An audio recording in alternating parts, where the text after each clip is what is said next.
Alright, so a few weeks ago, I picked up this book, Making It Big by Femi Otedola.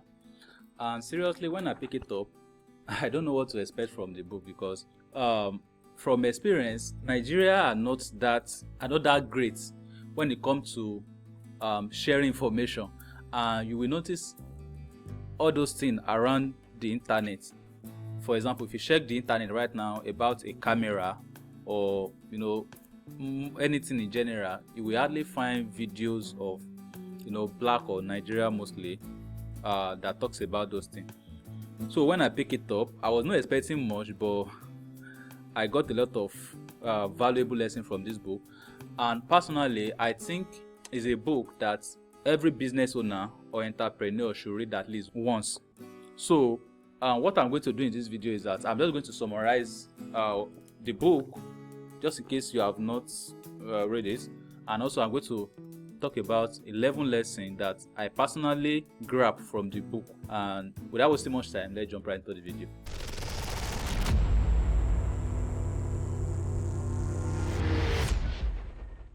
So the summary of the book is that Femi Otedola was born in 1962 in the city of Ibadan. And contrary to the popular belief, when Femi Otedola narrates how his father lives, personally, I don't think it comes from that rich background, but what we consider as a middle class. You can agree to disagree anyway. But personally, that is what I can see, right? That is from the middle class family, because if you see how the story goes, even before his father became the governor of Lagos State, you will see that most of the time the father is this kind of hustler that is still hustling, right? So to me, he falls in the category of middle class, not that fitter, rich family that we are being told about Femi Otedola that he has those privilege. Although we are going to discuss about that later in the video, but I just have to, that is my own perspective. Your own perspective might be different. So at early age, Otedola started developing a business mindset. At age 7, he started cutting nails for the father visitor. That is a very early age. So along the line, he later dropped out from school because he found out that this is not his passion. This is not his thing. Like, his whole thing was, I just want to do business, like that business mindset of a thing. So because of that, he dropped out of school, and his father supported him. However, his mother did not support him. But along the line, he later agreed that okay, he have taken the decision, like there's nothing he wants to do about it. And according to him as well, his father also encouraged his mom to allow him to do his thing. So after Otedola dropped out of school, he joined his father at his printing press as assistant. He later worked his way up. He then goes on and starts his own business, which is a loan business. And along the line, he also sells cars to the militaries. And after some time, he decided to go into the diesel business, which is what everybody or most people probably know him for. After Otedola go into the diesel business, he was able to work his way up until a point that he was controlling over 90% of the diesel market. But later, diesel price crashed and he run into debt, going different banks. But luckily for him, he was able to find his way out of the debt and able to rebuild the business, then go on to buy AP and rebrand it, and later sell the company in 2019, I think, and then go into power generation business. So he do not only talk about business in the book. He talk about risk, he talk about business, he talk about a lot of things. So basically that is just a summary of the book. This is my first time doing this, so although I do read a lot of book, right, but I've not created a video around book before. But this one I just find this one interesting, so I decided to say, what, let me just create a video about this. So if my presentation is kind of poor, then just pardon me. This is my first time doing something like this, and if this one goes well, I might have some book that I read. In fact, I was reading another book right now, which is this book. So I'm thinking of giving another summary about this book because I find this book very interesting and a lot of people might actually relate to it. So back to the video.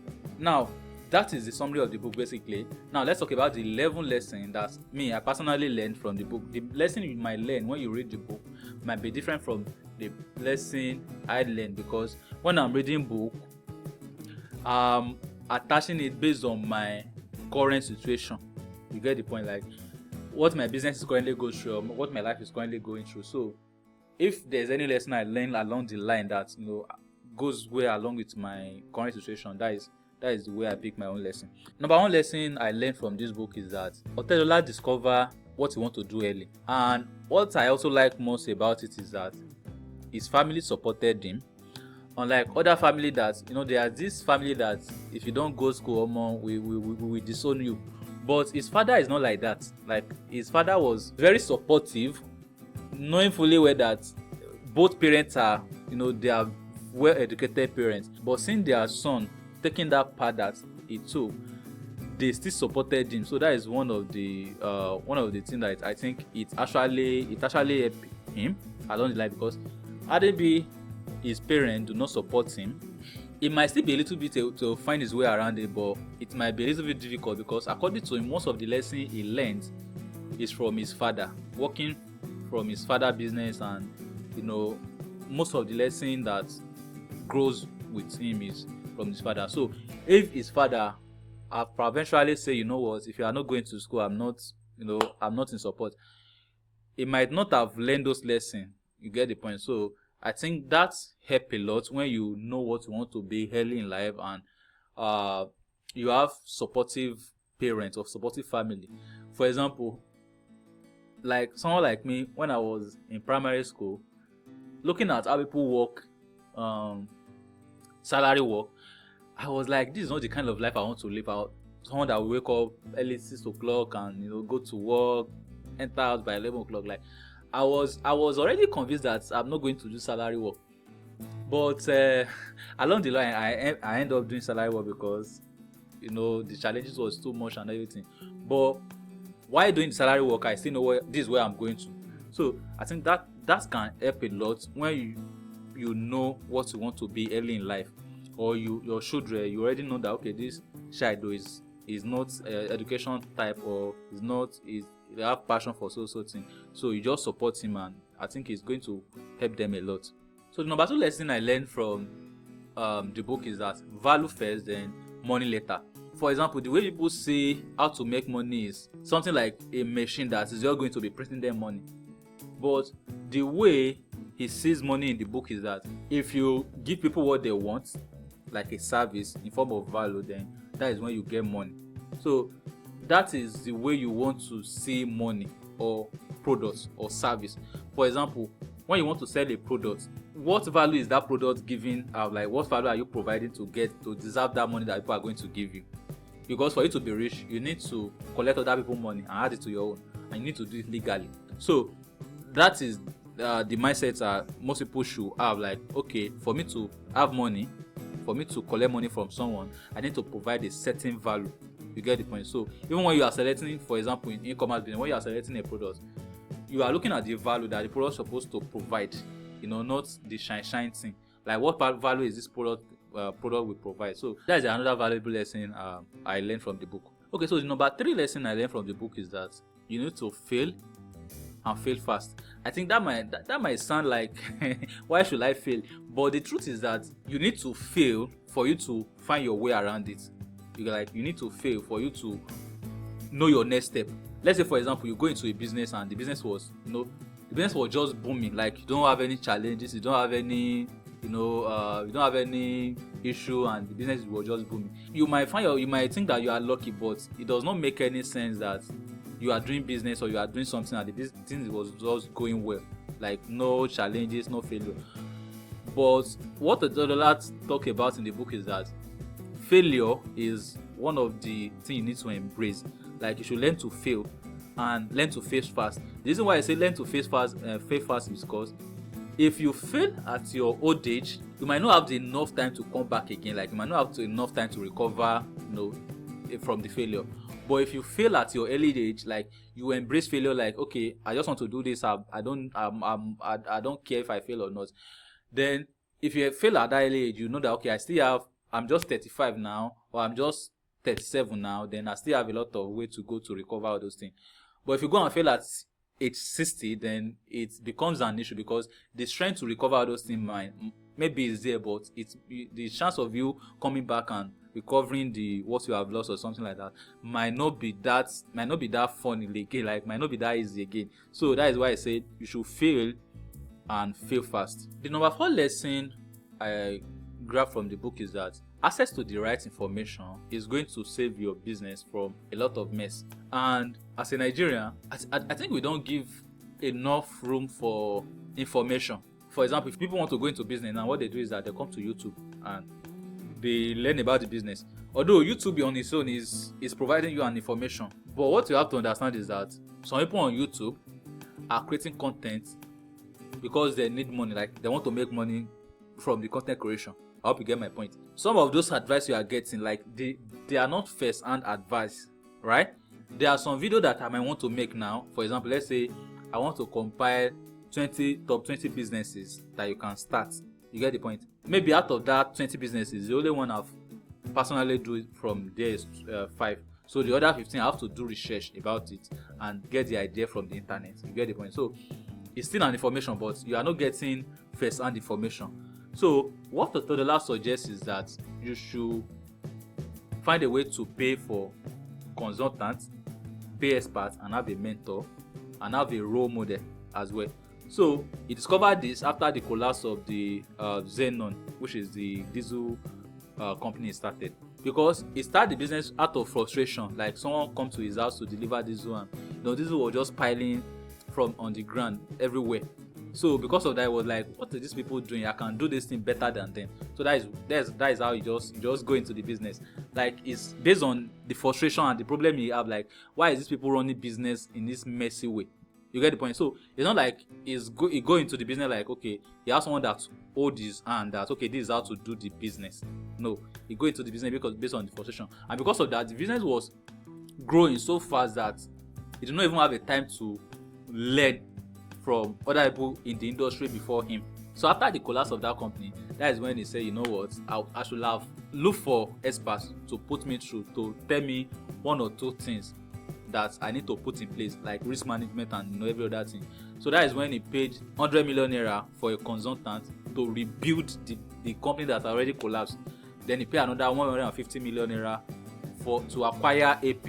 You get, like, consultation fee. It's not that is the money he paid to acquire a company, but he paid to get expert insights about the company before putting the money down to acquire the company. And later go on to pay another $13 million to for consultants or for experts when he was trying to go into power generation company. So most of the thing that I think we should embrace as Africa, or mostly as Nigeria, is that we should pay more attention on first-hand information, if you want me to put it that way, because you can get information from anywhere on the internet, but if the information is not first-hand, like, this is my experience from this business, you get the point, like, this is my first-hand experience, I've been in this business before, and this is how the industry is, I've been, all those things. So you need a first-hand experience from experts. So I think that is one of the things as a young business owner or entrepreneur, that is one of the things we need to embrace. And personally, I think I've been investing more money on information these days than other things aside from food, and that is because I listened to this guy called Alex Amozi, and he talked about this a lot. He said, why other people are investing in stock markets, invest in yourself. Like, the stock market can crash. You get, like, the stock market can crash, the real estate market can crash, but the skills that you have, like, nobody can take it away from you. Like, if you divorce now, like, let's say you have money, maybe $100,000 or $100 million, and you divorce, the divorce can take it away from you, like maybe share it to have, but your skills that you acquire for yourself, there's no divorce, there's no government, there's no stock market that can take it away from you. So I think I've embraced that more, and I think when I read it in that book, I think it just confirmed the way I say things when it comes to paying money to acquire information. Another lesson I learned from the book is that we should learn to spread our risk as a business owner. And personally, I think this is where I think I'm guilty at this particular stage. And don't blame me, because I'm just a small business person, and I'm still trying to gather money and all those things. So I don't think I have enough money to invest in stock markets or real estate. However, I think that is what I should be looking at in the next few years after the business grew to some extent, because if Otedola have not had this risk management in place, I think it's going to be very, very difficult for him to come out of that debt when the Zeno oil collapse. So what he suggests is that 60-20-20. So 60% cash, 20% real estate, 20% stock. And there was a time I was investing in the stock market. But what ended up happening is that, for example, if I invest in stock market now, I need money to import goods from China, or my goods is already from China down to Nigeria, so I need money to clear it. I will just have to go and remove that money again and try and use it to clear that goods. And that it was not supposed to be so. You are supposed to invest, and the only time you might want to remove, maybe the stock market is not doing well, or probably you have a target, maybe you are going to take your profit after 2 years or something like that. But according to him, you have to spread your risk. When you spread your risk, if anything happens to your business, you know that okay, you have other resources in place to get back to business or to recover from debt if you borrow money from bank. Aside from investing in stock markets and real estate, he also talked about one of the way you can spread your risk is not having all your money in one currency.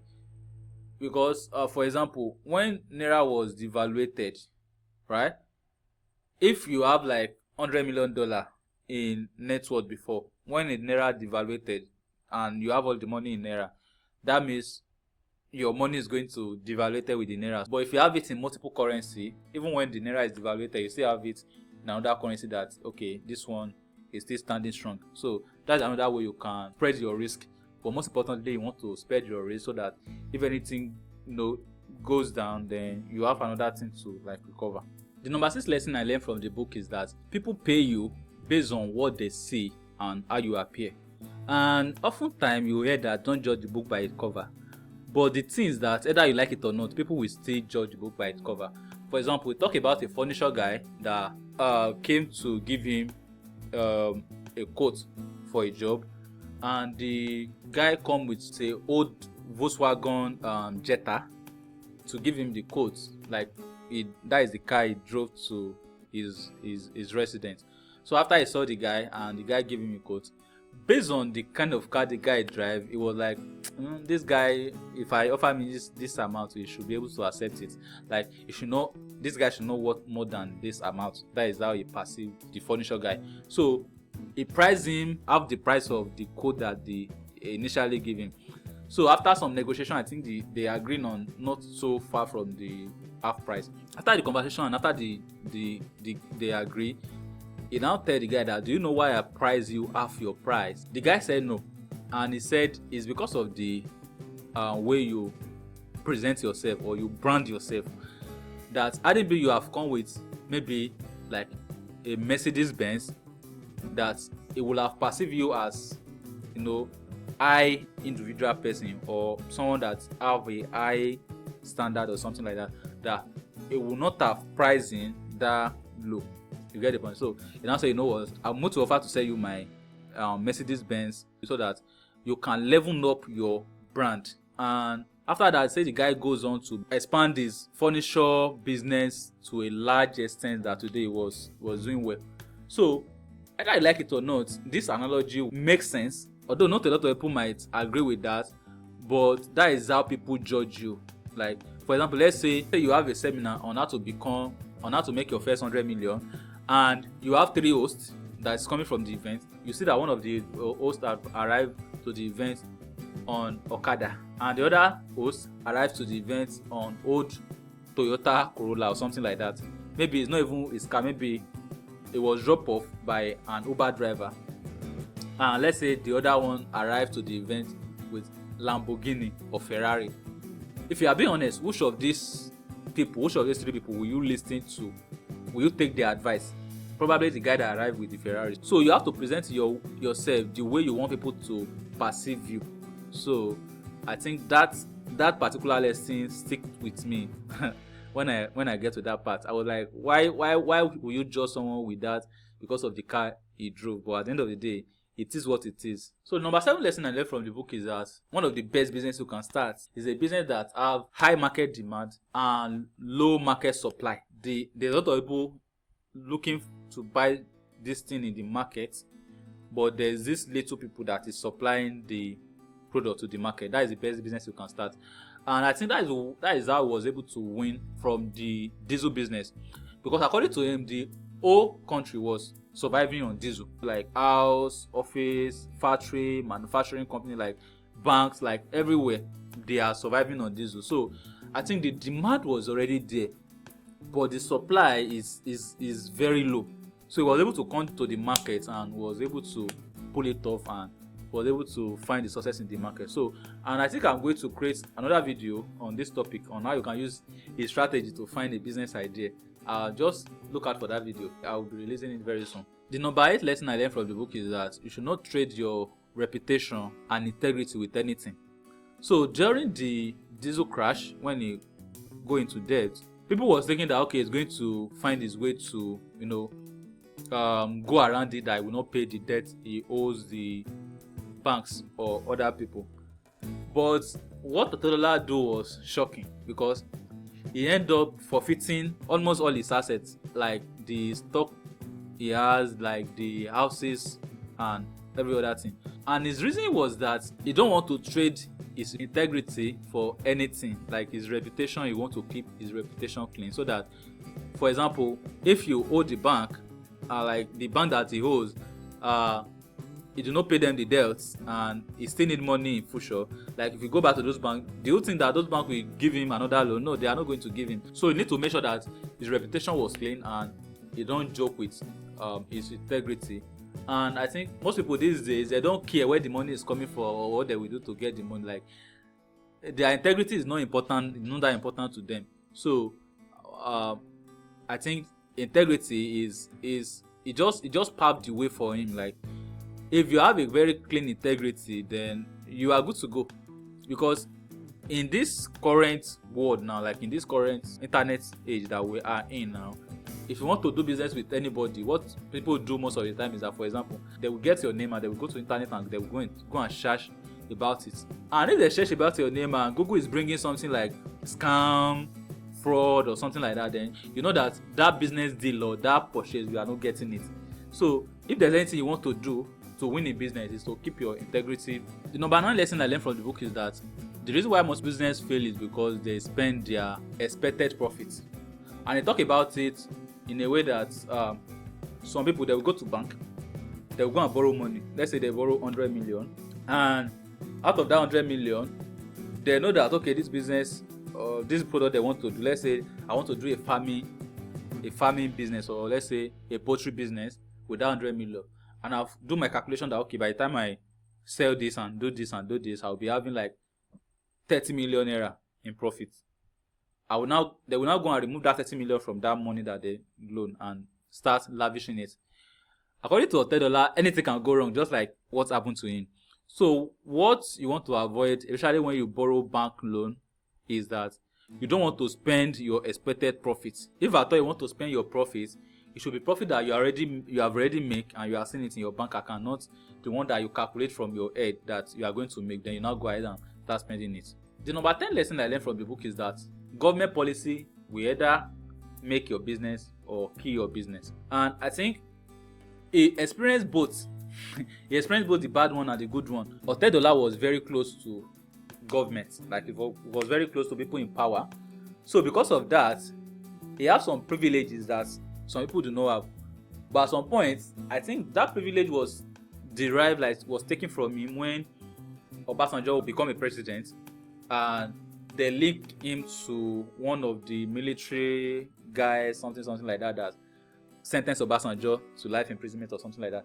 So because of that, because he was friend with that person, the allocation he usually have with NNPC was taken from him and given to all the smaller people.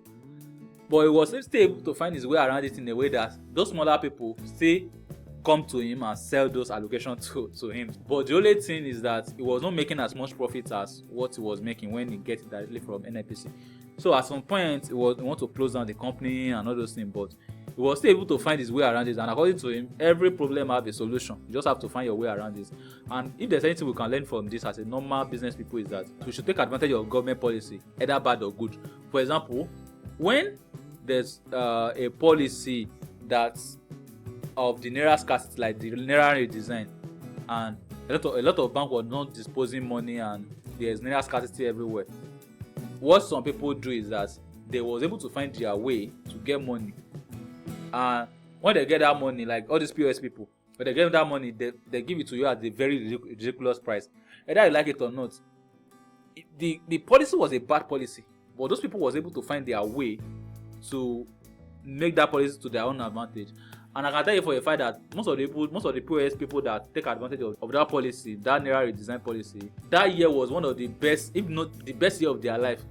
The people that take advantage, because they make a lot of money, right? They make reasonable amount of money, because imagine someone is giving you are withdrawing 5,000 naira, the person is taking 1,000 naira, 1,500, some people as high as 2,000 naira. So it was a bad policy, but people was able to find their way around it to make it good for themselves. And I think one of the bad policies that affects a company when Sanwo-Olu come into power was when he banned this Okada, and there's this company called Gokada.